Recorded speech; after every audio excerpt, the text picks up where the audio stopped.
बिस्मिल्लाहिर्रहमानिर्रहीम। अस्सलाम वालेकुम नाज़रीन, मैं तारिक इस्माइल सागर आपकी खिदमत में कुछ इंतहाई परेशान कुन और तल्ख़ किस्म की सच्चाइयों के साथ हाज़िर हुआ हूँ। आप में से कुछ दोस्त गिला करते हैं कि मैं पाकिस्तान की कोई पॉजिटिव तस्वीर नहीं दिखा रहा। देखिए, एक ज़िम्मेदार सहाफ़ी की हैसियत से मेरा ये फ़र्ज़ है कि मैं उन साजिशों से आपको आगाह करूं जो पाकिस्तान के ख़िलाफ़ दुश्मन और पाकिस्तान में मौजूद आस्तीन के सांप कर रहे हैं, और मैं ईमानदारी से अपनी इत्तलात की हद तक वो आपको दिखाने और बताने की कोशिश भी करता हूँ। कोई अच्छी बात हो, खुशखबरी हो, तो किसका दिल नहीं चाहेगा। और हम जैसे जो खुशफहम लोग हैं, हम तो हर वक्त इसी उम्मीद में होते हैं कि अल्लाह करे को अगला ऐसा पल आए जब हमें कुछ अच्छा सुनने को मिल जाए।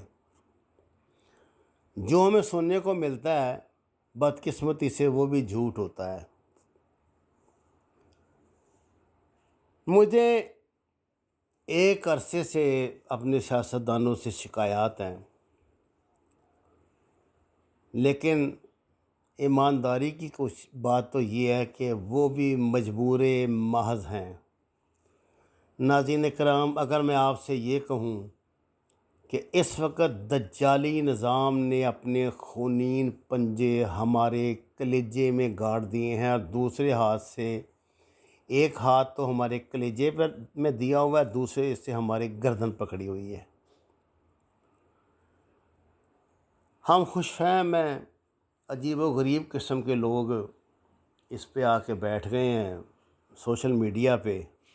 उनको दाव पेच आते हैं कि किस तरह ये नंबर बढ़ाने हैं और किस तरह क्या करना है, वो कर लेते हैं और पागल बनाया हुआ है आपको।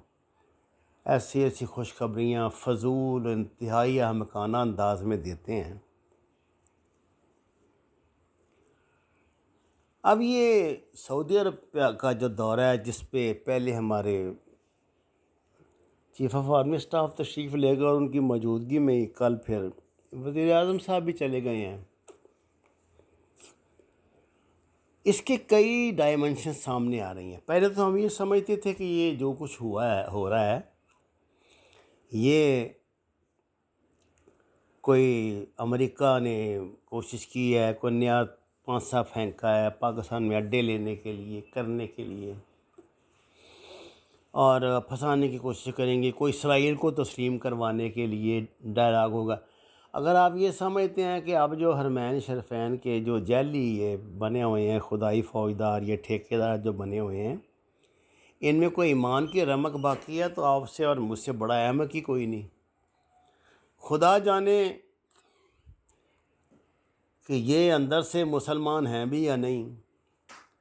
लॉरेंस ऑफ अरेबिया की तारीख भी तो हमारे सामने है, और इंसान का अमल ही है जो ये बताता है कि असल में उसकी हकीकत क्या है। इंतहाई अहम ज़राए से मुझे ये ख़बर मिली है कि ये मल्टीपर्पज़ दौरा है, जिसमें कई बातें तय होंगी। जैसे हमारी किस्मत के फ़ैसले या तो लंदन में होते हैं या फिर सऊदी अरब में होते हैं। ज़ाहिर है, पाकिस्तान तो हमने सिर्फ हुकूमत करने के लिए और आवाम को बेवकूफ़ बनाने और आवाम को इंतहाई घटिया दर्जे की ज़िल्लत में ज़िंदगी गुजारने पर मजबूर करने के लिए बनाया हुआ है। यहाँ तो हम अपना सियासत का शौक़ पूरा करते हैं, अपना बादशाहत के जो नाज नखरे हैं वो पूरे करते हैं। सुना है कि वहाँ आखिर देखिए ना, 30 साल से ये लोग उसमें हैं, सियासत में हैं, बल्कि हुकूमत में हैं। ये जो आले शरीफ फैमिली है, ये आले शरीफ फैमिली लाइक ये मोहम्मद बिन सलमान फैमिली है, ये भी शाही खान वादा है। वो भी ये शाही खान फादे जो हैं मुसलमान ममालिक के, इनके आपस में बड़े गहरे ताल्लुकात हैं। ये लोग अपनी औलादों के लिए, उनकी औलादों के लिए मनसूबाबंदियाँ करते हैं। अपने मुल्क का तो खैर ये नहीं सोचते, लेकिन अपने लिए बड़ा इन्होंने जो इन्वेस्टमेंटें वहाँ की हुई हैं, जो एक दूसरे के साथ इनके तजारती मफादात हैं, जिस तरह ये एक दूसरे के साथ बंधे हुए हैं, वो इसीलिए होता है कि वक्त आने पे एक दूसरे के काम आ सकें। नाज़रीन कराम, अब सूरत हाल ये है कि मियाँ नवाज़ शरीफ ने हमारी तवक्कुआत के बरअक्स अपने बैनुल-अक़वामी ताल्लुकात, अपनी गुज़श्ता ख़िदमात के हवाले से बिलाखिर बड़ा लंबा कोई दाव मारा है। और बदकिस्मती से मैं लफ्ज़ नाम नहीं ले सकता, जो हमारे देवता हैं, जो हमारे बादशाह हैं, उन तक कोई डील फ़ाइनल हो चुकी है। इस फ़ाइनल डील में ज़ाहिर है इमरान खान को भी उन्होंने शामिल वजह करना है, तो इमरान खान भी वहाँ एक तमाशे की हैसियत से पहुँच चुका है। मरहूम भुट्टो के मुतल्लिक़ कहा जाता है कि वो अपने जितने भी होते थे ना, उनके बड़े बड़े 73 खां MP MNA, उनकी उन्होंने IB से फ़ाइलें बनवाई हुई थी। वो एक फ़ाइल की कापी अपने पास रखते थे। जब कोई बंदा थोड़ा सा फड़फड़ाने लगता था तो उससे बुलाते थे और उसके आगे फ़ाइल खोल देते कि ये पढ़ लो मेरे भाई। पढ़ने के बाद वो ऐसा मुतमईन होता था कि वो दुम हिलाता हुआ जनाब उनके कदमों में लौटने लगता था और वापस जाके ठंडा ठार होके बैठ जाता था। इमरान खान ने थोड़े पर पुर्जे निकाले थे तो इनकी भी उन्होंने ठीक ठाक खचाई कर दी है। डॉक्टर दानिश ने एक अमेरिका में इमरान खान साहब की किसी कंपनी का इंकशाफ किया है और यह दावा किया है कि इस कंपनी के जो डायरेक्टर्स वगैरह हैं वो इंडियन हैं, हिंदू हैं, और ये इमरान खान साहब की एक ऑफशोर कंपनी है। अब हुकूमत को चाहिए था, जिस तरह ये दूसरों का करते हैं, डॉक्टर दानिश के ख़िलाफ़ कार्रवाई करें, उसे कहें बताओ भाई कहाँ पर है वो कंपनी, है ये है वो है। जब आप कोई वजाहत ही नहीं देंगे, जब आप इस तरह, जब आप देखें ना, या तो हो ना आप उससे बाहर ना दरिया से बाहर हों। अब जब आप दरिया में रहते हैं तो मगरमच्छों को तो फिर आपको सामना करना ही पड़ता है। डॉक्टर दानिश इनका बड़ा पुरखलूस और बड़ा हमदर्द साथी था ये। अब वो ऐसी चीज़ें ला रहा है, ज़ाहिर है वो कहीं से आती हैं तो ला रहे हैं ना, और कोई पागल तो नहीं है कि हमारी तरह ऐसे ही मतलब सिर्फ सच के पीछे लगा रहेगा। ये लोग तो दाम दमड़ी के बगैर मेरे ख्याल सलाम दुआ नहीं करते किसी से। लगता ये है कि बहुत मोटी उसको इन्वेस्टमेंट जो है ना उसके पीछे हो रही है, क्योंकि वो जिस नोयत के इंकशाफात कर रहा है वो बड़ी चुका देने वाले, बड़े रुला देने वाले हैं। इन लोगों ने इमरान खान के पास सिर्फ इमरान खान के पास ऐसा कवर था जिसमें उसने अपने आप को लपेटा हुआ था कि उसने करप्शन नहीं की। मैं ये आपको बात बता दूं कि अगर कि अब ये ऐसे ऐसे कारनामे इमरान खान के करप्शन के आपके सामने लाएंगे, आपकी हैरत गुम हो जाएगी।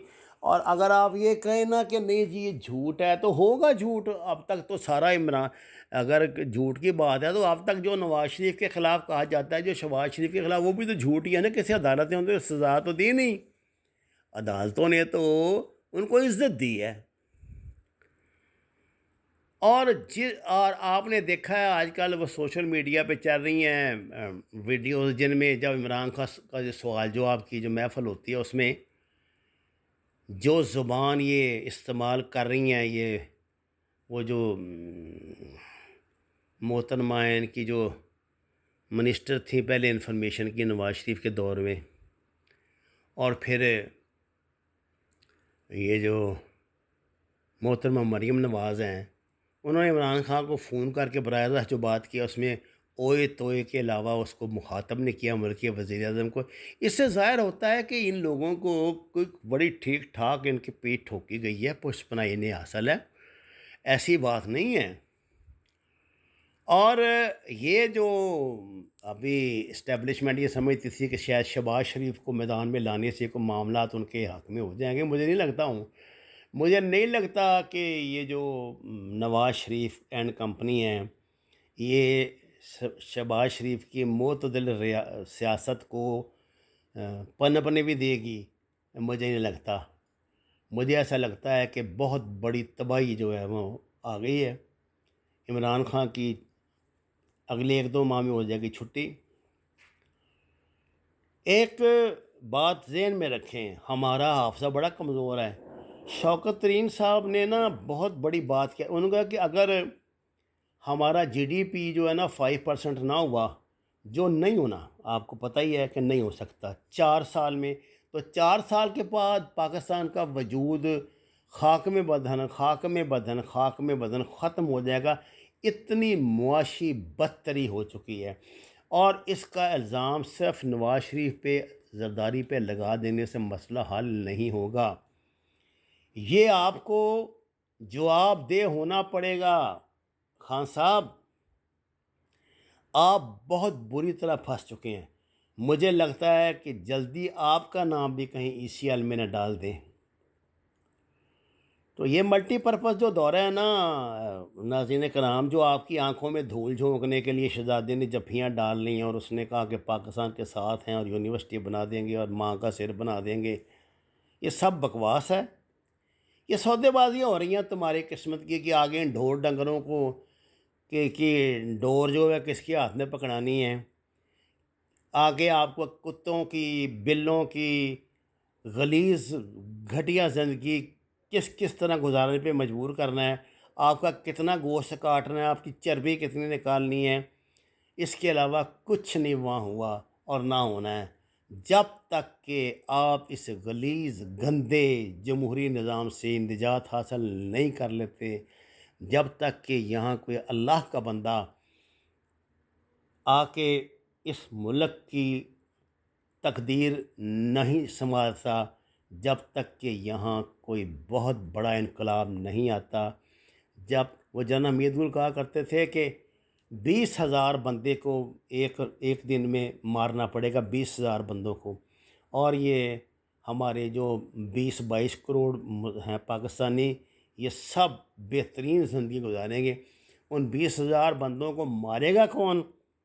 क्योंकि जो मारने वाला है वो ख़ुद भी उनमें से एक होगा। बाकी रहे नाम अल्लाह का। मुझे बहुत तकलीफ़ हो रही है आपको ये बातें बताते हुए, लेकिन मैं कल को अल्लाह की अदालत में कोई झूठ लेके पेश नहीं होना चाहता। वमा अलैना इल्लल बलागुल मुबीन। दरख्वास्त है कुरान और नमाज से हिदायत हासिल करें, हमारे चैनल को सब्सक्राइब करें। सच के सफ़र में हमारा साथ दें। आपका शुक्रिया।